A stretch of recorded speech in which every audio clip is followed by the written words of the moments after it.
చేశాడు. నాకు తెలీదు నువ్వు ఎలాంటి తప్పు చేసిన వాడు, ఎలాంటి బ్రతుకుతున్నావు. దేవుడు నిన్నే పిలుస్తున్నాడు. ఆయన దగ్గరకు వచ్చేస్తే ఆయన రమ్మంటున్నాడు. ఇక మొత్తం తానే చూసుకుంటానని చెప్తున్నాడు.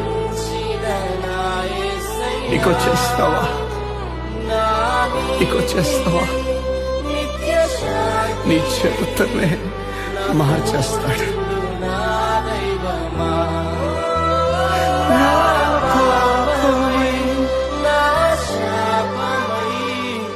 మరణించిన యేసయ్యా